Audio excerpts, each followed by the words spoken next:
great for the first 3 rounds of golf tournaments. First round, he gets off to a good start. Second round, he keeps it going. Third round, he puts himself in position to win, takes the lead, ties the lead, stays within 1 or 2 shots. And then, the fourth round, yikes.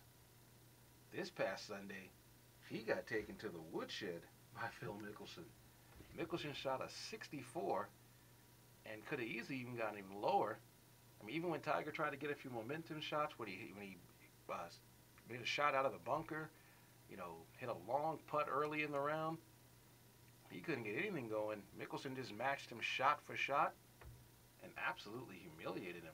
And I guess this is the 5th time now in a row where both Tiger and Phil have been paired in the final group. And Phil has actually kicked his tail the last 5 times, including the Masters a couple of years ago. Now, does this say anything about Tiger and Phil in terms of the rivalry changing and stuff like that?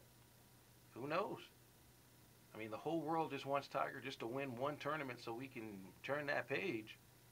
But he seems to can't finish what he starts. I mean, he gets off to these amazing starts and then just falls apart in the final round. Unfortunately for him, that's all people are going to remember. Not going to remember his first 2 rounds where he was dominant. They'll remember his last round where he fell apart. I mean, losing to that guy from England a few weeks ago who was like the 170th player in the world, and now losing to Phil Mickelson in the final round.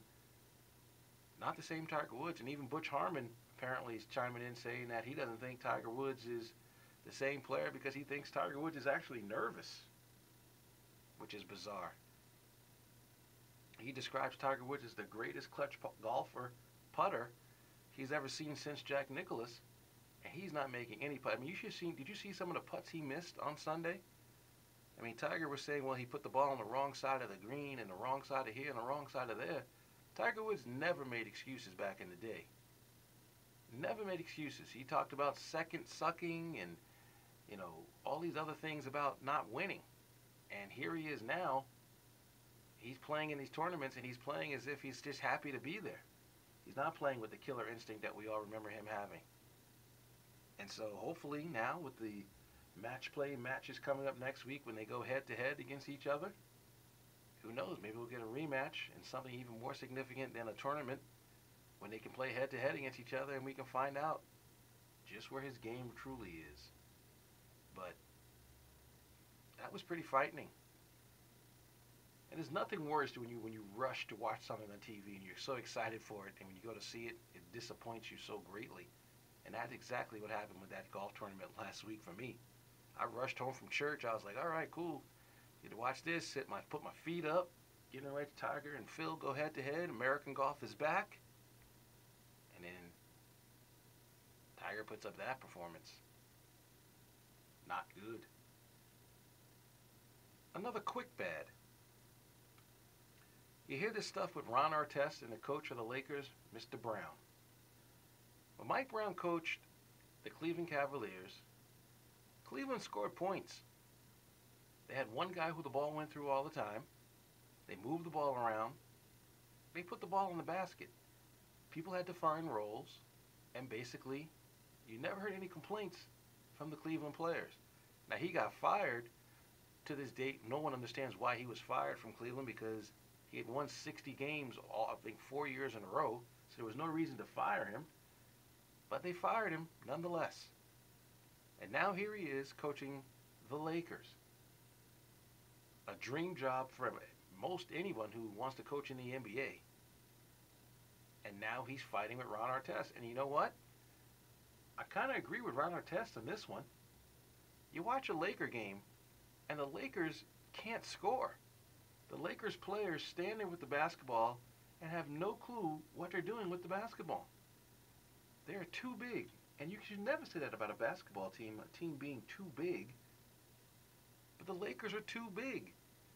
They have 4 guys who are about 6'10" and bigger who can't move. Pau Gasol can't move.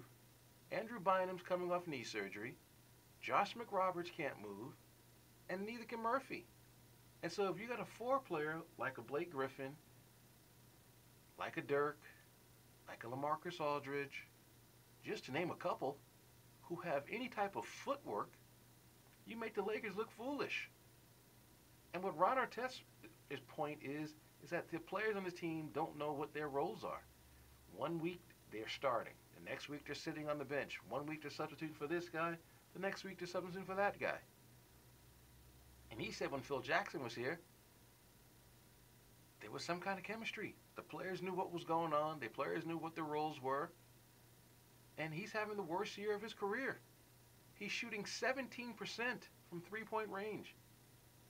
He's averaging less than 5 points a game. This guy was an all-star 1 year. Mike Brown, you know, maybe he's in over his head. Maybe they should have kept the triangle offense because at least the players knew where to stand on the floor. But the bottom line is the Lakers they look so scattered. And for the Knicks, with no Carmelo, no Amari, to beat the Lakers by double digits, for the Lakers to allow Jeremy Lin from Harvard to score 38 points on them. That's laughable. And then the next game they played against Toronto, they were playing great for 3 quarters, and in the 4th quarter it was stand around and watch Kobe ball, and Toronto made a comeback, and then Kobe bailed them out with a game-winning shot. There's just no organization.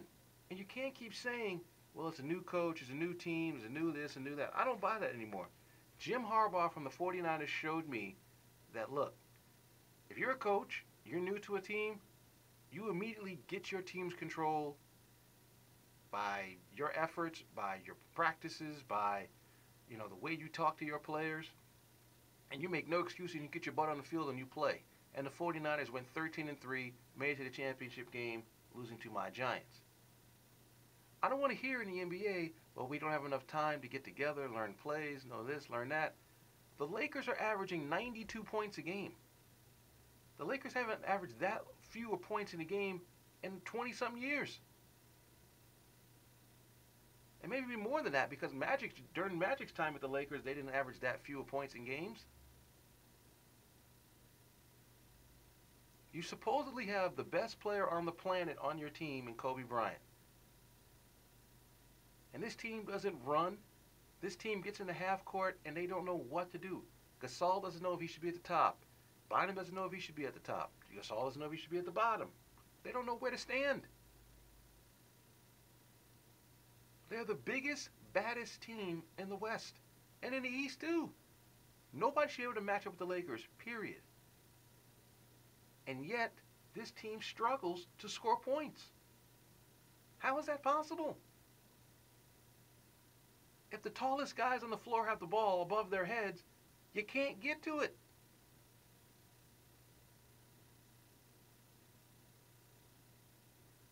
Somebody needs to explain to me what the Lakers are trying to do. The Clippers have 2 big guys, and the Clippers' only problem is Chris Paul dribbles the ball a little too much, and hopefully they're not trying to discourage DeAndre Jordan by having Kenyon Martin on this team. But at least the Clippers have a system where they're moving. If the screen and roll doesn't work at first with the Clippers, if everyone's keying on Blake Griffin, he throws the ball the other way to DeAndre Jordan who gets the dunks. The Lakers, they stand and watch.